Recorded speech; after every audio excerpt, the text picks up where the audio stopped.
ದಿನದಿಂದ ದಿನಕ್ಕೆ ಆಂತರಿಕ ಬೇಗುದ್ದಿ ಅನ್ನೋದು ಯಾವ ರೀತಿ ಸ್ಫೋಟ ಆಗ್ತಾ ಇದೆ, ಹೆಚ್ಚಾಗ್ತಾ ಇದೆ ಅನ್ನೋದ್ರ ಬಗ್ಗೆ ನಾವು ಮಾಹಿತಿ ಕೊಡ್ತಾ ಇದ್ವಿ ನಿಮಗೆ.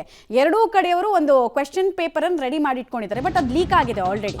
ಇದರ ಮುಂದುವರೆದ ಭಾಗ ಸಿದ್ದರಾಮಯ್ಯ ನನ್ನ ನಡುವೆ ಒಪ್ಪಂದ ಆಗಿದೆ ಅಂತ ಡಿ ಕೆ ಶಿವಕುಮಾರ್ ಅವರು ಒಂದು ಸ್ಟೇಟ್ಮೆಂಟ್ ಅನ್ನು ಕೊಡ್ತಾರೆ 1.5-2 ತಿಂಗಳ ಹಿಂದೆ. ಅಂದ್ರೆ we have some understanding, I am waiting for the day ಅನ್ನೋದು ಅವರ ಸಂದರ್ಶನದ ಭಾಗ. ಸಂದರ್ಶನದಲ್ಲಿ ಡಿ ಕೆ ಶಿವಕುಮಾರ್ ಕೊಟ್ಟಂತಹ ಹೇಳಿಕೆಯ ನಂತರ ಅಗ್ರೆಸಿವ್ ಆಗಿ ಡೆವಲಪ್ಮೆಂಟ್ಗಳಾಗ್ತಾ ಹೋಯಿತು. ಪ್ರತಿದಿನ ಡಿ ಕೆ ಶಿವಕುಮಾರ್ ಟಾರ್ಗೆಟ್, ಸಿದ್ದು ಆಪ್ತರಿಂದ ಟಕ್ಕರ್ ಮೇಲೆ ಟಕ್ಕರ್ ಕೊಡೋ ಪ್ರಯತ್ನ. ಪರಮೇಶ್ವರ್, ಮಹದೇವಪ್ಪ, ರಾಜಣ್ಣ, ಸತೀಶ್ ಜಾರಕಿಹೊಳಿ ಪದೇ ಪದೇ ಈ ವಿಚಾರದಲ್ಲಿ ನಾವು ಲೈನ್ ನಲ್ಲಿ ಇದ್ದೀವಿ, ಪೋಸ್ಟ್ ಸಿದ್ದರಾಮಯ್ಯ ನಿಮಗೆ ಅವಕಾಶ ಸುಲಭಕ್ಕೆ ನಾವು ಬಿಟ್ಕೊಡಲ್ಲ, ನಿಮ್ಮ ಹಾದಿ ದುರ್ಗಮ ಆಗತ್ತೆ ಅನ್ನೋ ಸಂದೇಶವನ್ನ ಕೊಡ್ತಾನೆ ಇದ್ದಾರೆ, ಎಚ್ಚರಿಸುವ ಪ್ರಯತ್ನವನ್ನು ಮಾಡ್ತಾನೆ ಇದ್ದಾರೆ.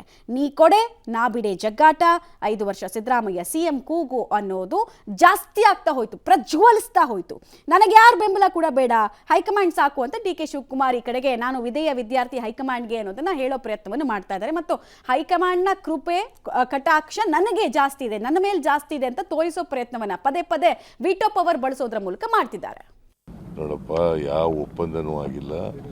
ಹೈಕಮಾಂಡು ಏನು ತೀರ್ಮಾನ ಮಾಡ್ತಾರೆ ಅದಂತ ನಡ್ಕೊಳ್ಳೋದು. ನಾವು ಯಾರು ಹೇಳ್ತಾರೆ ಅಂತಕ್ಕಂಥದ್ದು ಮುಖ್ಯ ಅಲ್ಲ.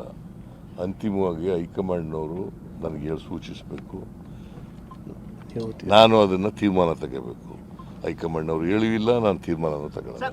ಆಯಿತು, ನಮ್ಮ ಚೀಫ್ ಮಿನಿಸ್ಟರ್ ಹೇಳಿದ್ಮೇಲೆ ಅವ್ರು ಹೇಳಿದ್ದೆ ಫೈನಲ್ಲು. ನಮ್ಮ ಸಿ ಎಮ್ ಹೇಳಿದ್ಮೇಲೆ ಏನು ತಕರಾರೇ ಇಲ್ಲ. ನಿಮ್ಮ ಸೆಮಿಫೈನಲ್ ಒಂದಿತ್ತು, ಈಗ ಫೈನಲ್ ಆಗುತ್ತೆ. ಈಗ ಅವ್ರು ಏನು ಹೇಳ್ತಾರೆ ನಾ ಫೈನಲ್ಲು, ಸಿ ಎಮ್ ಏನು ಹೇಳ್ತಾರೆ ಅದಕ್ಕೆ ಫೈನಲ್ಲು. ಬೇರೆ ಏನು ತಕರಾರಿಲ್ಲ, ತಮ್ಮದು ತಕರಾರಿಲ್ಲ. ನಾನು ಯಾವತ್ತೂ I am always loyal to the chair, I am loyal to the party. ಈಗ ಸಿ ಎಮ್ ಹೇಳಿದಾರಲ್ಲ, no question, no discussion, no debate, no pain, ಅದಕ್ಕೆಲ್ಲ ಉತ್ತರ ಕೊಟ್ಟಿದ್ದೀನಿ ನಾನು. ಈಗ ಒಪ್ಪಂದ ಆಗಿದೆ ಅಂತಂದರೆ ಮತ್ತು ನಾವೆಲ್ಲ ಯಾಕಿರ್ಬೇಕು? ನಾವೆಲ್ಲ ಯಾಕಿರ್ಬೇಕ್ರಿ? ಅವರಿಬ್ಬರೇ ರಾಜಕಾರಣ ಮಾಡಿ ಅವರಿಬ್ಬರೇ ನಡೆಸ್ಬಿಡ್ಲಿ, ಬೇರೆಯವ್ರು ಯಾರು ಇರೋದೇ ಬೇಡವಾ? ಅದೆಲ್ಲ ಆ ರೀತಿ ಏನೂ ಆಗಲಿಕ್ಕೆ ಸಾಧ್ಯ ಇಲ್ಲ.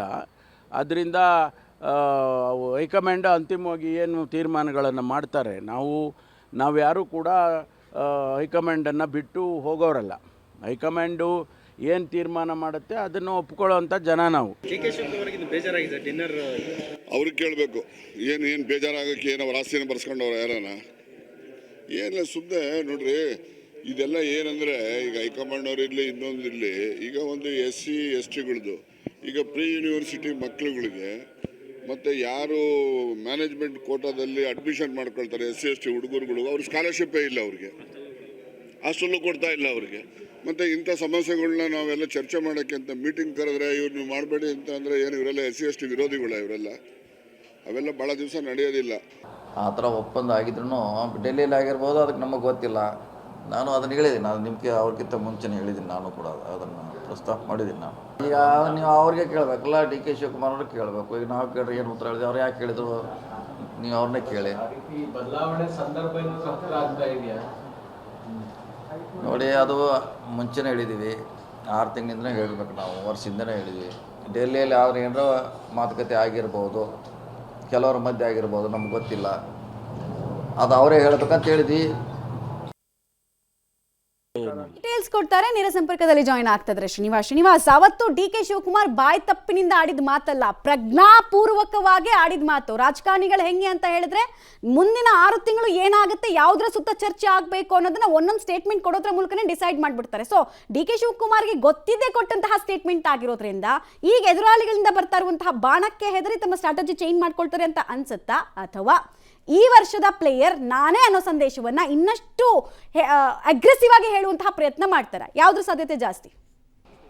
ಮಮತಾ, ಒಂದು ಡಿ ಕೆ ಶಿವಕುಮಾರ್ ಅವರು ಈಗ ನಡೀತಿರುವಂತಹ ವಿದ್ಯಮಾನಗಳಿಂದ ಮತ್ತಷ್ಟು ಗೊಂದಲಗಳು ಆಗಬಾರ್ದು ಅನ್ನುವಂಥ ನಿಟ್ಟಿನಲ್ಲೇ ಹೈಕಮಾಂಡ್ ಅಸ್ತ್ರವನ್ನ ಮನೆ ಶೃಂಗೇರಿಯಲ್ಲಿ ಪ್ರಯೋಗ ಮಾಡಿದ್ರು. ಅಂದ್ರೆ ನನಗೆ ಯಾರ ಬೆಂಬಲವೂ ಬೇಡ, ಹೈಕಮಾಂಡ್ ನಾಯಕರಿದ್ರೆ ಸಾಕು ಅನ್ನುವಂಥ ಸಂದೇಶ ಕೊಟ್ಟಿರೋದ್ರಿಂದ ಹೈಕಮಾಂಡ್ ನಾಯಕರ ಬಳಿಯೇ ನನ್ನ ಎಲ್ಲಾ ಮಾತುಗಳು ನಡೀತಾವೆ ಅನ್ನುವಂತಹ ವಿಚಾರಗಳನ್ನ ಪ್ರಸ್ತಾಪ ಮಾಡ್ತಿರುವಂಥದ್ದು. ಇದೆಲ್ಲವೂ ಕೂಡ ಉದ್ಭವಕ್ಕೆ ಕಾರಣ ಡಿ ಕೆ ಶಿವಕುಮಾರ್ ಅವರು ರಾಷ್ಟ್ರೀಯ ಮಾಧ್ಯಮ ಕೊಟ್ಟಂತ ಒಂದು ಸಂದರ್ಶನ.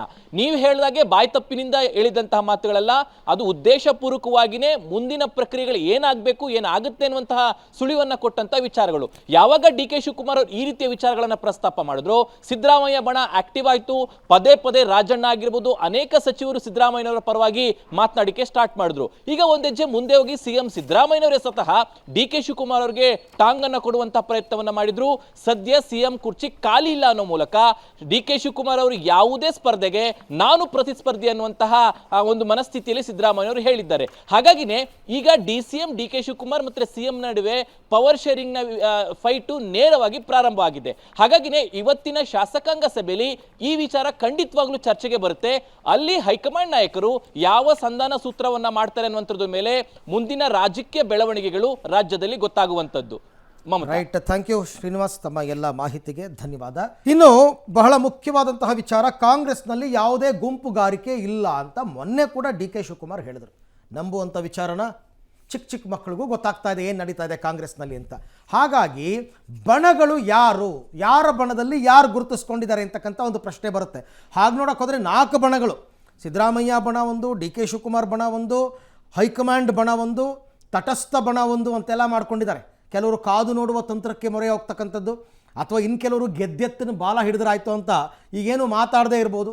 ಸೊ ಹಾಗಾಗಿ ಸದ್ಯಕ್ಕಿರೋ ಬಣ ಏನು, ಇವತ್ತು ಯಾರ್ಯಾರ ಪರ ಮಾತಾಡಬಹುದು ಈಗ ನೋಡೋಣ. ಮೊದಲನೇದಾಗಿ ಸಿದ್ದರಾಮಯ್ಯ ಟೀಮ್ನಲ್ಲಿ ಜಿ ಪರಮೇಶ್ವರ್ ಅವರು ಗುರುತಿಸ್ಕೊಂಡಿದ್ದಾರೆ. ಬಹಳ ಆಶ್ಚರ್ಯ, ಒಂದು ಟೈಮ್ನಲ್ಲಿ ಇವರನ್ನು ಸೋಲಿಸಿದವರೇ ಅವರು ಅಂತ ಆರೋಪಗಳೆಲ್ಲ ಕೇಳಿಬಂದಿತ್ತು 2013ರಲ್ಲಿ.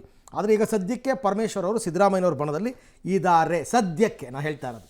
ಸತೀಶ್ ಜಾರಕಿಹೊಳಿ ಅವರು ಕೂಡ ಬಿಡಿ, ಅವರು ನಿಷ್ಠರು, ಸಿದ್ದರಾಮಯ್ಯನವ್ರ ಜೊತೆಯಲ್ಲೇ JDS ಬಿಟ್ಟು ಒಟ್ಟಿಗೆ ಬಂದವರು, ಅವರೆಲ್ಲರೂ ಕೂಡ ಕಾಂಗ್ರೆಸ್ಗೆ ಅವರು ನಿಷ್ಠರಾಗಿದ್ದಾರೆ ಸತೀಶ್ ಜಾರಕಿಹೊಳಿ.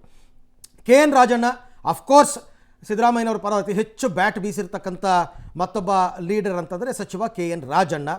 ಇನ್ನು HC ಮಹದೇವಪ್ಪ ಅವರು ಅಷ್ಟೇ ಸಿದ್ದರಾಮಯ್ಯನವ್ರ ಜೊತೆಗೆ ಬಂದಂಥವರು, ಅವರಿಗೆ ಯಾವತ್ತೂ ಕೂಡ ಕೇಡು ಬಗೆದವರಲ್ಲ. ಹಾಗಾಗಿ ಸಹಜವಾಗಿ ಮಹದೇವಪ್ಪನವರು ಸಿದ್ದರಾಮಯ್ಯನವ್ರ ಬಣದಲ್ಲಿ ಇರ್ತಾರೆ. ಇನ್ನು ಎಂ ಬಿ ಪಾಟೀಲ್ ಅವ್ರ ಅಪ್ಲಿಕೇಶನ್ ಆಗ್ತಾನೇ ಇದ್ದಾರೆ, ಮುಂದಿನ ನೆಕ್ಸ್ಟ್ ಎಲೆಕ್ಷನ್ಗೆ ನಾನೇ ಸಿ ಎಂ ಕ್ಯಾಂಡಿಡೇಟ್ ಅಂತ ಸದ್ಯಕ್ಕೆ ಸಿದ್ದರಾಮಯ್ಯನವ್ರ ಬಣದಲ್ಲಿ ಕಾಣಿಸ್ಕೊಂಡಿದ್ದಾರೆ. ಇನ್ನು ಭೈರತಿ ಸುರೇಶ್ ಅಫ್ಕೋರ್ಸ್ ಮುಖ್ಯಮಂತ್ರಿಗಳ ನೀಲಿ ಕಣ್ಣಿನ ಹುಡುಗ, ಹಾಗಾಗಿ ಅವರು ಕೂಡ ಅದಕ್ಕೆ ಬೇರೆ ಬೇರೆ ಸಮುದಾಯಗಳ ಲೆಕ್ಕಾಚಾರ ಇರಬಹುದು ಅಥವಾ ವಿಧೇಯತೆಯ ಲೆಕ್ಕಾಚಾರ ಇರಬಹುದು. ಸದ್ಯಕ್ಕೆ ಇಷ್ಟು ಜನ ಪ್ರಭಾವಿಗಳು ಸಿದ್ದರಾಮಯ್ಯನವರ ಬಣದಲ್ಲಿ ಗುರುತಿಸಿಕೊಂಡಿದ್ದಾರೆ. ಹಾಗಾದ್ರೆ ತಟಸ್ಥ ಸಚಿವರು ಯಾರ್ಯಾರು? KH ಮುನಿಯಪ್ಪ ಅವರು ರಾಜ್ಯದ ಅತ್ಯಂತ ಹಿರಿಯ ರಾಜಕಾರಣಿ, ನ್ಯೂಟ್ರಲ್ ಆಗಿದ್ದಾರೆ. ಸಿದ್ದರಾಮಯ್ಯ ಬಗ್ಗೆ ಪ್ರೀತಿನೂ ಇಲ್ಲ, ಈ ಕಡೆಗೆ DK ಶಿವಕುಮಾರ್ ಬಗ್ಗೆ ಅನುಕಂಪನೂ ಇಲ್ಲ. ನನಗೇನಾದ್ರೂ ಗೇನ್ ಆಗುತ್ತಾ ರಾಜ್ಯ ರಾಜಕಾರಣದಲ್ಲಿ ಅಂತ ಸದಾ ನೋಡ್ತಾ ಇರುವಂತಹ ಸಚಿವರ ಪೈಕಿ HK ಪಾಟೀಲ್ ಇವರು ಕೂಡ one of the senior most leader. So ಇಬ್ಬರ ವಿಚಾರದಲ್ಲೂ ಕೂಡ ತಟಸ್ಥ ನಿಲುವು, ನ್ಯೂಟ್ರಲ್, ನಾನು ಯಾರ ಪರವಾಗಿ ಇಲ್ಲ ಯಾರ ವಿರುದ್ಧವಾಗಿ ಇಲ್ಲ ಅಂತ. ರಾಮಲಿಂಗಾರೆಡ್ಡಿ ಅಂದರಿಕಿ ಮಂಚಿವಾಡು, ಮೊದಲಿಂದ ಕೂಡ ಅವ್ರ ರಾಜಕಾರಣನೇ ಹಂಗೆ.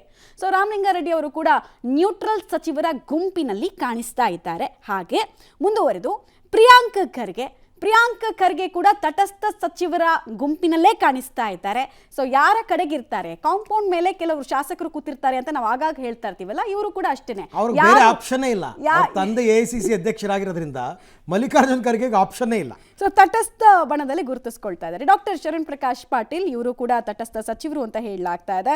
ಶರಣಬಸಪ್ಪ ದರ್ಶನಾಪುರ್ ಇವರು ಕೂಡ ಅಷ್ಟೇ, ಸದ್ಯಕ್ಕೆ ಯಾರ ಬಗ್ಗೆ ಯಾರ ಗುಂಪಿನಲ್ಲೂ ಕಾಣಿಸ್ಕೊಳ್ಳದೆ ತಮ್ಮ ನಿಲುವು ಏನು ಅನ್ನೋದನ್ನ ಇನ್ನೂ ಬಹಿರಂಗವಾಗಿ ಹೇಳಿಲ್ಲ. ಸೊ ತಟಸ್ಥ ಬಣದಲ್ಲಿರುವಂತಹ ಮತ್ತೊಬ್ಬ ಪ್ರಮುಖ ಅಂತ ಹೇಳಿದ್ರೆ doctor MC Sudhakar. Doctor MC Sudhakar ಅವರು ಆರಂಭಿಕ ಹಂತದಲ್ಲಿ DK ಶಿವಕುಮಾರ್ ಜೊತೆಗೆ ಹೆಚ್ಚಿನ ಓಡಾಟವನ್ನ ಮಾಡಿದ್ರು, ನಂತರದ ದಿನಗಳಲ್ಲಿ ತಟಸ್ಥ ನಿಲುವನ್ನು ತಾಳಿದ್ದಾರೆ ಅಂತ ಹೇಳಲಾಗ್ತದೆ. ಶಿವರಾಜ್ ತಂಗಡಗಿ, ಶಿವಾನಂದ ಪಾಟೀಲ್ ಇವರೆಲ್ಲರೂ ಕೂಡ ತಟಸ್ಥ ಬಣದಲ್ಲಿ ಗುರುತಿಸ್ಕೊಂಡವರು, ನ್ಯೂಟ್ರಲ್ ಆಗಿರೋರು, ಯಾವುದೇ ಒಪಿನಿಯನ್ ಅನ್ನ ಶೇರ್ ಮಾಡದೆ, ಯಾರ ಪರವಾಗೂ ಬ್ಯಾಟ್ ಬೀಸದೆ, ತಮಗೇನು ಗೈನ್ ನಮಗೇನಿದೆ ಅನ್ನೋದನ್ನ ಎರಡೂ ಕಡೆ ವೀಕ್ಷಕರು ಅಂತ ಹೇಳ್ತೀವಲ್ಲ ನಾವು. ಸೊ ಆ ರೀತಿ ಸದ್ಯಕ್ಕೆ ಆ ಕೆಲಸವನ್ನು ಮಾಡ್ತಾ ಇದ್ದಾರೆ. ಚಲುವರಾಯಸ್ವಾಮಿ ಆರಂಭಿಕ ಹಂತದಲ್ಲಿ ಸಿದ್ದರಾಮಯ್ಯ ಅವ್ರ ಜೊತೆಗೆ ಅತ್ಯಂತ ಹೆಚ್ಚು ಗುರುತಿಸ್ಕೊಂಡವರು, ಅವರ ಬಣದಲ್ಲಿದ್ದವರು. ಬಟ್ ರಾಜಕಾರಣದಲ್ಲಿ ಯಾರೂ ಮಿತ್ರರಲ್ಲ ಶತ್ರುಗಳಲ್ಲ ಅನ್ನೋದಕ್ಕೆ ಅವರ ನಿಲುವು ಬದಲಾಗಿರೋದು ಕಾರಣ. RB ತಿಮ್ಮಾಪುರ್ ಇವರು ಕೂಡ ತಟಸ್ಥರಾಗಿದ್ದಾರೆ. ಈಶ್ವರ್ ಖಂಡ್ರೆ ಕಾಂಗ್ರೆಸ್ನ ಮತ್ತೊಬ್ಬ ಹಿರಿಯ ಲೀಡರ್, ಪ್ರಬಲ ಸಮುದಾಯದ ಲೀಡರ್, ಇವರು ಕೂಡ ತಟಸ್ಥ ಬಣದಲ್ಲಿ ಗುರುತಿಸ್ಕೊಂಡಿದ್ದಾರೆ. ಬೋಸರಾಜು ಹಾಗೂ SS ಮಲ್ಲಿಕಾರ್ಜುನ್ ಮಧ್ಯ ಕರ್ನಾಟಕ ಭಾಗದ ಅತ್ಯಂತ ಪ್ರಭಾವಿ ಸಚಿವರದ್ದು ಕೂಡ ಯಾವುದೇ ನಿಲುವುಗಳು ಈ ಇಬ್ಬರ ವಿಚಾರದಲ್ಲಿ ಇಲ್ಲ ಅನ್ನೋದು ಗೊತ್ತಾಗ್ತಾ ಇದೆ. ಇದು ತಟಸ್ಥ ಸಚಿವರ ಲಿಸ್ಟ್. ಓಕೆ, ಇನ್ನು ಎಚ್ಚರಿಕೆಯ ನಡೆ ಇಡೋರು. ಏನದು ಎಚ್ಚರಿಕೆ ನಡೆ ಅಂದ್ರೆ ಗೊತ್ತಾ? ಯಾರಾದರೂ CM ಆಗಲಿ ನಾವು ಸಂಪುಟದಲ್ಲಿ ಇರಬೇಕಷ್ಟೇ, ಆ ಥರ ಲೆಕ್ಕಾಚಾರ ಇರೋದು KJ ಜಾರ್ಜ್ ಅವರು. ಆಯಿತಾ, ನೀವು ಹೆಂಗಾರು ಕಿತ್ತಾಡ್ಕೊಳ್ಳಿ, ನಿಮ್ಮಿಬ್ಬರಲ್ಲಿ ಯಾರು ಮುಖ್ಯಮಂತ್ರಿಯಾಗಿ, ನಾವಂತೂ ಆಗೋಕ್ಕಾಗಲ್ಲ, ಬಟ್ ನಾವು ಕ್ಯಾಬಿನೆಟ್ಟಲ್ಲಿ ಇರಬೇಕು ಅನ್ನೋ ಲೆಕ್ಕಾಚಾರ ಇವ್ರದ್ದು. KJ ಜಾರ್ಜ್, ಕೃಷ್ಣ ಬೈರೇಗೌಡ ಇವರೆಲ್ಲರೂ ಕೂಡ, ಅಂದರೆ ಇವರೆಲ್ಲ ಒಂದೇನಂತಂದರೆ ಮೂಲ ಕಾಂಗ್ರೆಸ್ಸಿಗರು ಇವರೆಲ್ಲ, ಆಯಿತಾ, ಹುಟ್ಟಿದಾಗಿಂದ ಕಾಂಗ್ರೆಸ್ನಲ್ಲೇ ಇರ್ತಕ್ಕಂಥ ಲೀಡರ್ಸು. ಇನ್ನು ದಿನೇಶ್ ಗುಂಡೂರಾವ್ ಇವರು ಅಷ್ಟೇ ಸದ್ಯಕ್ಕೆ ಎಚ್ಚರಿಕೆಯ ನಡೆಯನ್ನು ಇಡ್ತಾ ಇದ್ದಾರೆ. ಒಂದು ಟೈಮ್ನಲ್ಲಿ ಸಿದ್ದರಾಮಯ್ಯನ ಪರಮಾಪ್ತರು ಜಮೀರ್ ಅಹಮದ್, ನೋಡಿ ಭಾರಿ ಆಶ್ಚರ್ಯ, ಜಮೀರ್ ಅಹಮದ್ ಅವರೇ ಫಸ್ಟು ಸಿದ್ದರಾಮಯ್ಯನವ್ರು ನೆಕ್ಸ್ಟ್ ಮುಖ್ಯಮಂತ್ರಿ ಅಂತ ಎಲೆಕ್ಷನ್ಗೂ ಮೊದಲೇ ಹೇಳ್ಬಿಟ್ಟಿದ್ರು. ಬಟ್ ಲಾಸ್ಟ್ 3 ಮಂತ್ಸಲ್ಲಿ ಏನು ಸ್ಟೇಟ್ಮೆಂಟ್ ಕೊಟ್ಟಿಲ್ಲ, ಅವರು ತುಂಬ ಅವಾಯ್ಡ್ ಮಾಡ್ತಾ ಇದ್ದಾರೆ. ಸಂತೋಷ್ ಲಾಡ್ ಅವರು ಕೂಡ ಹೆಚ್ಚಿಗೆ ಅವರು ಸಂತೋಷ್ ಲಾಡ್ ನಾನು ಕೆಲಸದ ಮೇಲೆ ಫೋಕಸ್ ಮಾಡ್ತೀನಿ ಅಂತ. ಲಕ್ಷ್ಮೀ ಹೆಬ್ಬಾಳ್ಕರ್ ಸಿದ್ದರಾಮಯ್ಯ DK ಶಿವಕುಮಾರ್ ಬಣದಲ್ಲಿ ಗುರುತಿಸ್ಕೋಬೇಕಾಗಿದ್ದವರು, ಸದ್ಯಕ್ಕೆ ಅವರು ಕೂಡ ಎಚ್ಚರಿಕೆಯ ನಡೆಯನ್ನು ಇಡ್ತಾ ಇದ್ದಾರೆ.